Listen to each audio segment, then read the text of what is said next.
Let us try to understand how transport of different ions take place across the plasma membrane.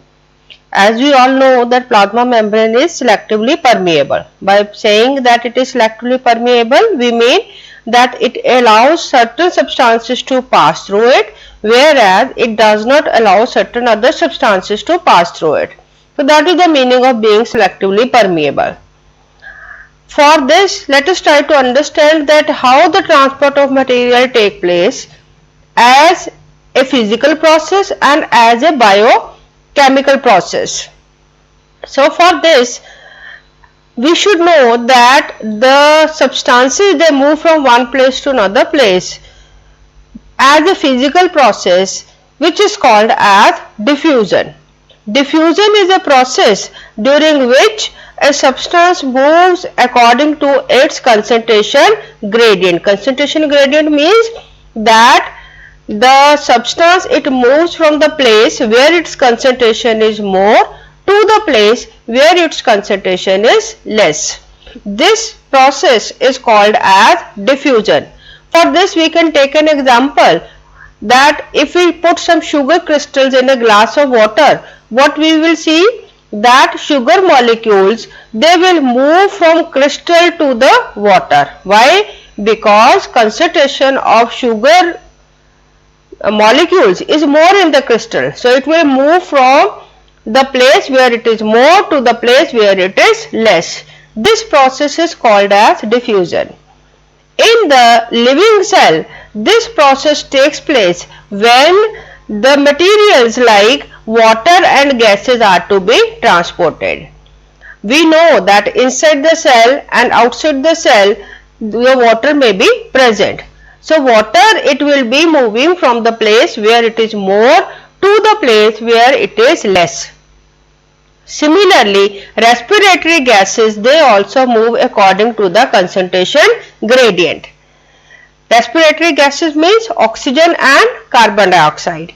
So as we have studied in the respiratory system that in the lungs the air which we inhale that contains more of oxygen.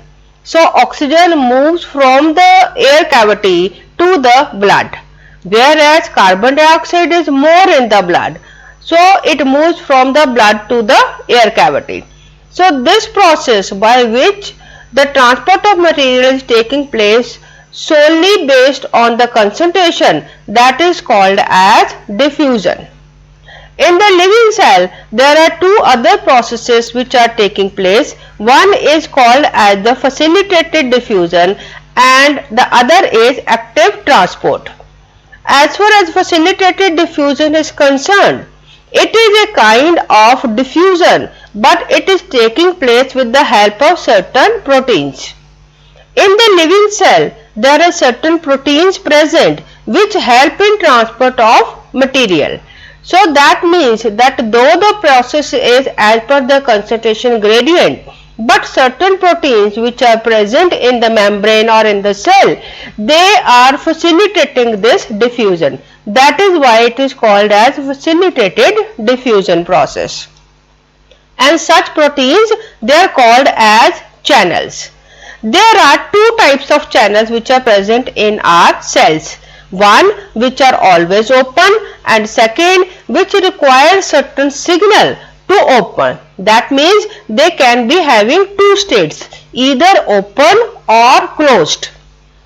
Those channels who can open and close, they need certain signal or certain stimulus due to which the channel they will become active.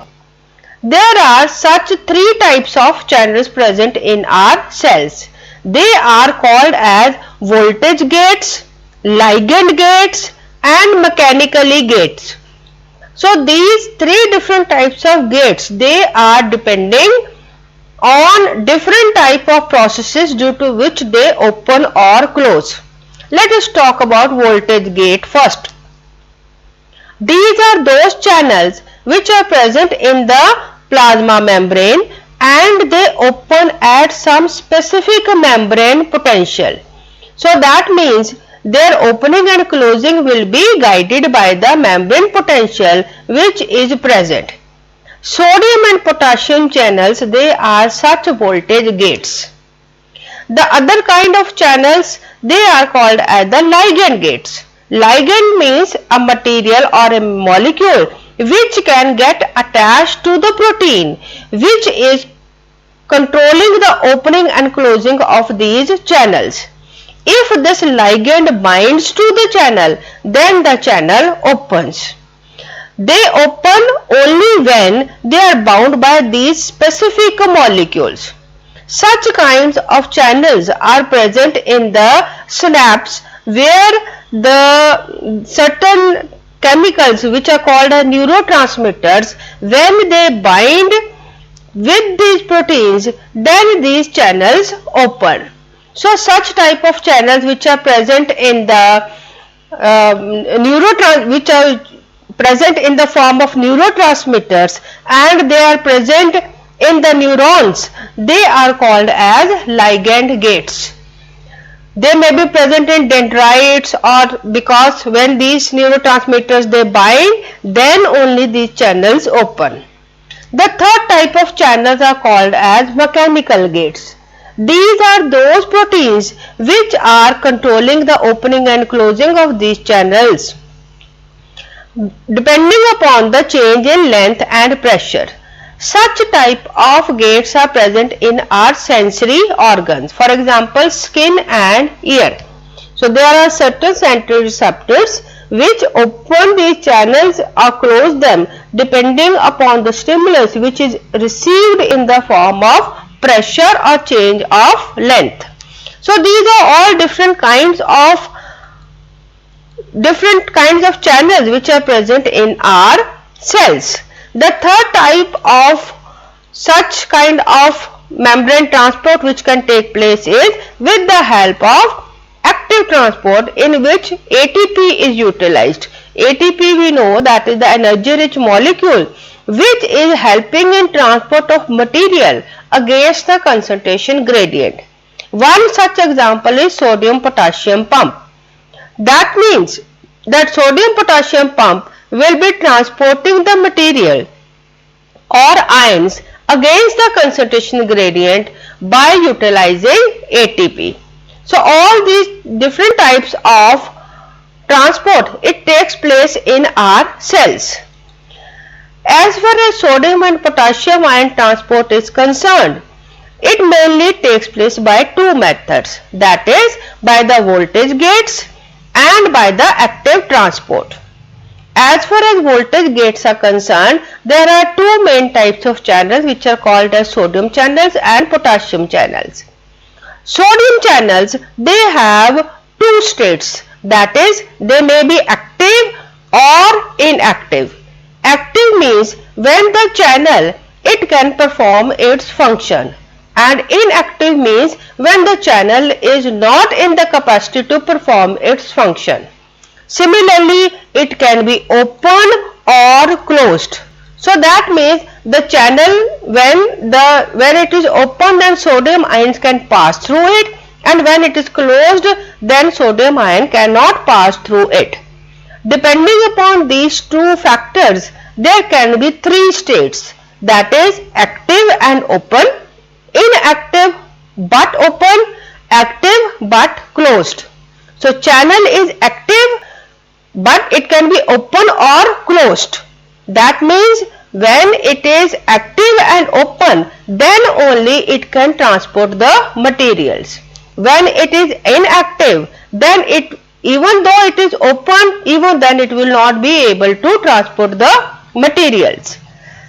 When the channel is open and active, this state happens at threshold potential, which is at minus 55 millivolts. But when the potential reaches up to plus 30 millivolts, then the channel remains open but it becomes inactive. That means even though when the passage is open, the channel is not allowed to transport the sodium ions. When the channel is active but closed, then it cannot perform its function of transporting sodium ions. because the channel is closed. So the passage through which the sodium ion are to be transported, that passage is closed, hence it cannot perform the function. This happens at hyperpolarization. Hyperpolarization means when the membrane potential is between minus 70 millivolt to minus 75 millivolt. These three states, they have been represented pictorially in these figures. If we look at this figure, we see that the channel is open and there is no blockage or no reason because of which the channel cannot function well. So what will happen? Sodium ion can be transported. So this is the state which is stated as active and open. The second state is that due to certain blockage or due to certain reason, the channel is not able to function. So that means even when it is open, it will not be able to transport sodium ions. This state is called as inactive but open. The third state is when the channel is closed. So when the passage is closed, that means the channel will not be able to transport the sodium ions. So that means out of these three states, sodium can be transported only then when the channel is active and open. Because in these two conditions, when the channel is inactive or when the channel is closed, sodium ion cannot be transported. Because of this reason only, sodium channels, they are said to be selectively permeable. Selectively permeable means that under certain conditions, the channels, when they are open, only then they are able to transport the sodium ion. In comparison to this, if you look at potassium channels, they have only two states. That is, the channel can be either open or closed. The channel is open at potential plus 30 millivolt, which is the action potential, and it is closed when the channel is hyperpolarized, that is at the potential minus 70 millivolts to minus 75 millivolt. So that means potassium channel can be either open or closed. When it is open, then potassium ions, they are transported. When it is closed, then it is not transporting the potassium ion. So that means the transport of potassium ions is dependent only on opening and closing of the channel. Whenever the channel is open, potassium ions can be transported. So that is why it is called as permeable. Now let us look at the other type of transport in which the utilization of ATPs take place. In case of voltage gates, we have seen that energy is not required because transport is taking place as per the concentration gradient. That is a kind of diffusion only. But in the living cells, certain materials are to be transported against the concentration gradient, and for that cell has to spend some energy.